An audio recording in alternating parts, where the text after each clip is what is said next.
tur ak sa sant di am mbégte di àndandoog yéen ci iRadio 90.3 ci xew-xewu jamono di nuyu tey ziar tey dalal Alaaji Ibou Fall salaamualeykum wa rahmatullah. Boubs maa ngi lay nuyu di nuyu say auditeurs say internautes ak say téléspectateurs.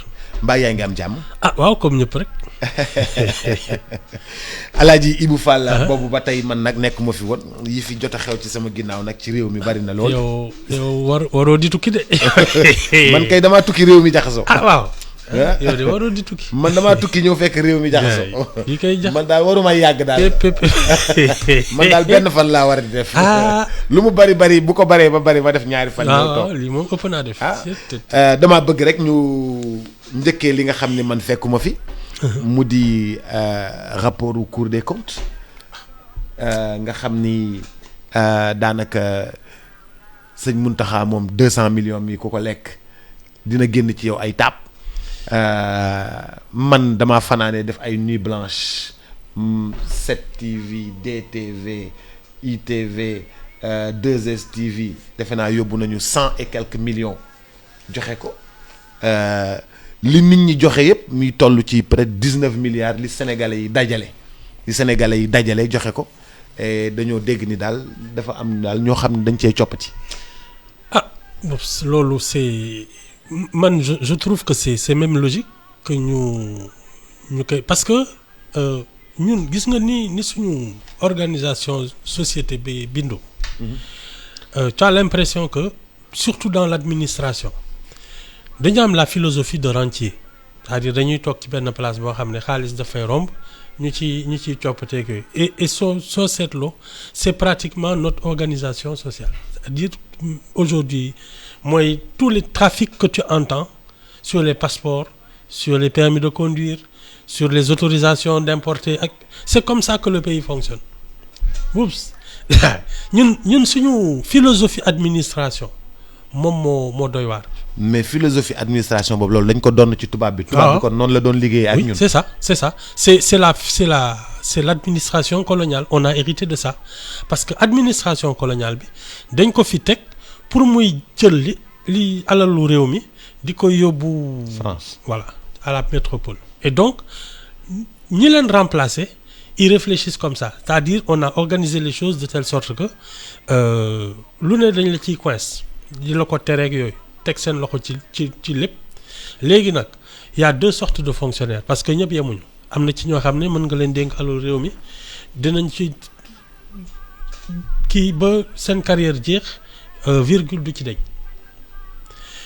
am ñoo xam ne nag saa waay loo leen dénk ñu am ci pexe mais malheureusement c'est la configuration même de l'administration qui est comme ça c'est sa philosophie c'est une administration de rente ay fayeku impôt ay droit de porte mooy douane ak yooyu loolu la ñuy dundee li ci ëpp ay charge la fay ay salaire fonctionnement de l'État ak yooyu bon c'est normal mais soo gisee état boo xam ne tu as pratiquement une quarantaine de ministères ak yooyu c'est alors que les urgences dëgg Boubs c'était vraiment des investissements pour aménager le territoire consolider l'école publique améliorer le plateau médical ak yooyu la sécurité yu mel noonu malheureusement non.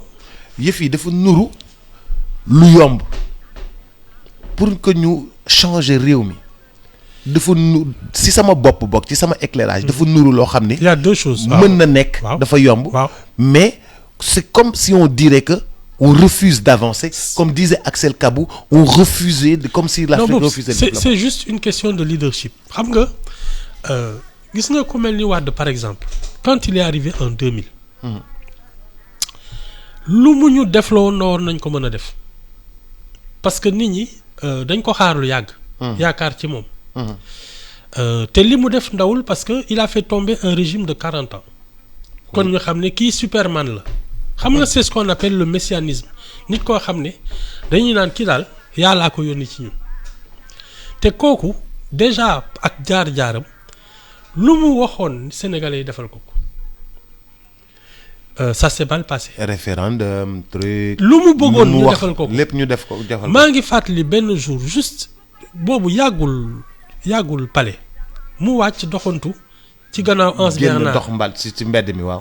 waaw fekk ay taalibe yuy football ci plage bi ko Anse Bernard mu ne leen man dama leen di fay ngeen baleel ma fii benn xale bi këf micro bi ne ko doo ñu fay parce que fii suñu dëkk la te dinañ ko raxas taalibe laa la wax il avait ce pouvoir mais non il n'a pas su. Macky Sall aussi je pense qu'il a parce que nit ñi yaakaaroon nañ ci moom ku dem ba daaneel Wade quand même c'est que yaakaar nañ ci yow. te suñu yaakaar ci Wade dafa tasoon. moom son premier problème c'est que étant donné que il a fait tomber un ku mel ni Ablaye Wade je pense qu'il a un conflit de génération parce que nit ñi foogoon nañu ne il allait mettre à la retraite toute la vieille garde là nga xam ne ils sont là depuis 40 ans malheureusement il les a maintenus consolider leen te looloo ko booleeg les jeunes là qui aujourd'hui suivent d'autres leaders comme Ousmane Sonko yooyu parce que dañu ne kii nekk lu ñu fi Boubs defar dëkk bi yomb na parce que on a des ressources naturelles on a des ressources humaines on a une forme de stabilité qui n'est pas très fréquente dans la sous-région mais xam nga ñun lan mooy nekk problème bi notre mentalité notre culture ci boppam boobu moom moo doy waar ñun on a une mentalité féodale c'est-à-dire dañuy suñ la gëmee dañuy tëx mu ma bàyyi la ngay def lu la neex dañ lay jaamu kenn du la ne déet te justement un état c'est toute une organisation boo xam ne kenn du mën a yëngatu mooy li ma doon wax keroog bi Macky Sall joxe prix mu Lions yi ñu nekk 8e de finale mu dóor leen prix mu quart de finale te personne ne peut lui dire non c'est ça qui est terrible personne ne lui dira non parce que justement c'est comme ça que nous réfléchissons ñun suñ la tegee ci kaw soo doxee suñu kaw sax ñu ne la yelloo nga ko ay c'est notre problème parce que du defar dëkk bi nii defar ay kii ay yooyu moom nous on est bien servi boobu fii loo fi saxal mu sax fi loo saxal mu sax waaw on a 800 kilomètres de côte c'est-à-dire ñun ay jën ak ay yooyu dara waruñ ci jaaxal ay ndox ak amul lenn lu ñu jaaxal on a tout sauf la mentalité xam nga yaa ngi jógee Qatar. xam nga ngoog. non man moom yeneen laa indaale. c'est ça sama dama mel ni ku judduwaat. c'est ça jàng lu bees tàq ci àdduna. je te dis c'est une question de volonté et de mentalité. ñun ñoo. mais Qatar bi ñu ko bëggee ñoom def nañ ko. ah oui bien sûr. bi ñu bëggee soppi seen dëkk mu nekk Israël c'est un petit pays c'est des gens qui sont venus de très loin mais kenn yabu leen. c'est ça hein. Boobu ay Suisse yi nii attends ñoom lan la ñu am ils n'ont pas nos ressources naturelles te àddina bi loo fiy def te boolewoo ci Suisse day compliqué. mais lan moo tax ñun mënuñu gérer on a un rapport mais vraiment difficile avec l'argent du contribuable. Boobu on ne respecte pas l'argent gis nga ñun ni ñuy téye xaalis sax ngay xam ne on ne respecte pas l'argent. ni ñu téye ko nii ak yooyu. di ko boxam ak yooyu di ko sànni ci xew yi. on n'a pas ce respect pour ce que ça représente. du caaxaan bu soo xamee ne lii nga téye. lii mooy sa teraanga doo ko tax dem ci xew di ko sànni. voilà dina faj nit dina fay jàngam dina ko sàng sutura. dina ko dëkkal. dina ko jox mu lekk. waaw dina ko fonk njabootam ak bubs kenn du ko toroxal. et ñun dañuy toroxal xaalis parce que yi ñu ciy def moo yëpp. mais Ibou spécialement l'argent du contribuable l'argent bi nga xam ne yow moomuloo ko askan wi moo ko moom lan moo tax. mais on n'a pas cette impression justement xam nga ñun le bien public dañuy naan d'abord et je pense que même Sénégalais yi ils ont gardé parce que soo seetloo suñ la ne ñun notre rapport avec le travail. suñ la ne da nga gëm service xam nga lu tax.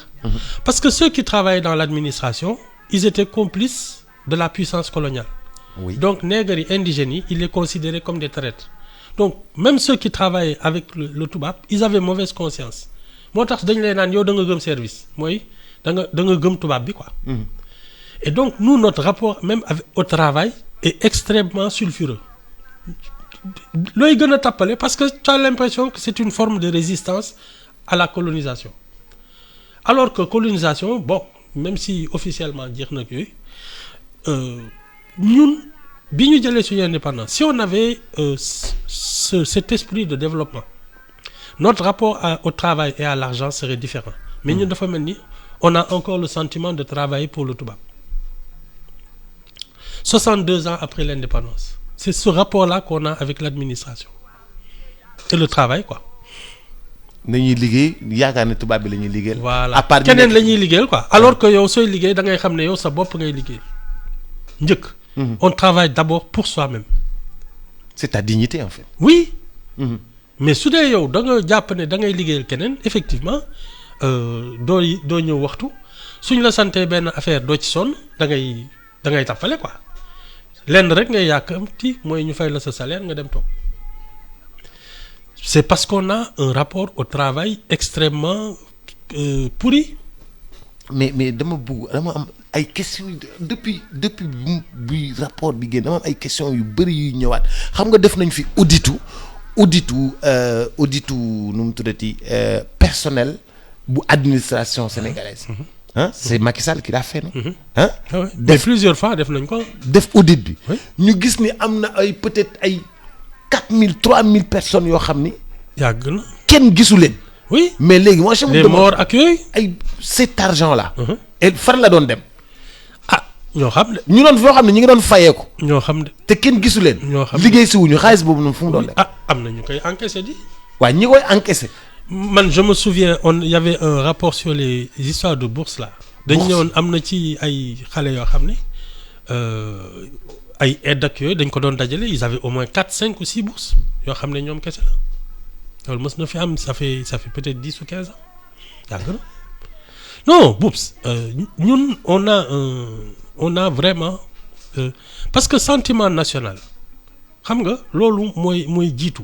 su dee tu entres dans l'administration nga ne man damay dugg pour vraiment amal njariñ sama réew mais dès que tu dis man damay dem pour sama njariñu bopp le rapport au travail et même au bien public est différent.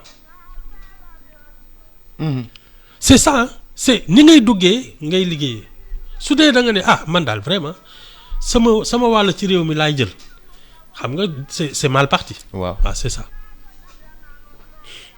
damay dem jël sama wàll ci réew. voilà su dee loolu moo la dugal administration c'est mal parti or ñun ñëpp pratiquement noonu la ñuy xalaatee sama wàll ci réew mi te damay jël balaa. ñëpp a ngi jël. ñëpp a ngi jël man tam damay jël sama benn xarit mës na ma nettali mu ne ma moom bon ni ñu leen yaree ak yooyu ay gourmet seen papa daf leen mës a vraiment yemale fi ñuy yem. ay affaire xaalis ay yooyu ñoom doon seen ki nee na ba ñu nekk ba mu nekk mag jël retraite am ak yooyu jàpp njàmburam moom nee na ñoom vraiment góor gi mu ngi sant quoi parce que liggéey na am na kër am na retraite am na daal ay loo xam ne. soxlaalul mën na cee dund. soxlaalul kenn dara. nee na ñu xëy bés ñu ne dañuy mooy bi fi mairie yi commencé temps wu ay paak yooyu di joxe ay. nu mu tudd tige dege ay yooyu pour ngalax. waaw waaw nee na góor gi jóg dem rangi gars yi na ko mais loolu jaaxal waa këram yëpp waa ñu ne ko yow kañ nga fi dugg ci mu ne non damay jëli sama wàll ci réew mi pour te dire day wàlle sax dama leen ko bàyyil damay jëli sama wàll ci réew mi. dafay am. mais en tout cas ñun ku ñu dénk gestion rek. Pourtant c'est pas une question d'incompétence hein. C'est pas une question c'est une question de mentalité. Tu sais quand tu as le sentiment que le président parce que xam nga fii tout le monde entend parler de fonds politiques de caisse noire de ceci de cela. Ouais. Rien que ça. Tu as le sentiment effectivement que l'argent public est privatisé quoi. Te xam nga soo ko yaakaaree ci say kilifa da ngay ne moom à son niveau gannaaw moom mu ngi def lu ko neex ci xaalis réew mi moi à mon niveau lu ñëw ma teg ci sama tànk et ça c'est autorisé parce que tu entends parler des fonds publics des caisses xaw ma lan de yooyu wala du loolu. fonds politique caisse noire ay yooyu waaw yaa ngi koy dégg. On l'a autorisé. waaw te il n'a pas à se justifier xam nga loolu soo amee rek. te am na ci ay directeur de société ak yooyu national yu am yooyu lu leen neex lañ ci def te kenn mënu leen dara ministre yi foog naa tam am na ñu ñuy jox ay fonds politique non fonds politique sax pour mooy jaaxal ñëpp c'est de l'argent public c'est de l'argent public donc tu dois le justifier mais am na ñoo xam ne aujourd'hui ils peuvent dépenser l'argent public sans le justifier loolu waral kon ku nekk di def yaa ma neex. Exactement. C'est la mentalité qui est comme ça. Les gens sont compétents et s'il y avait une mentalité, justement la culture des deniers publics, du bien public, suñ ko fi amoon parce que jàng nañ ko xam nañ ko mais gannaaw dañ leen ne affaire bi yaa ma neex la ay chacun fait comme il peut. C'est une question de philosophie. génn guñ ci de. génn guñ ci kan. génn guñ ci xóot na lool buñ fa.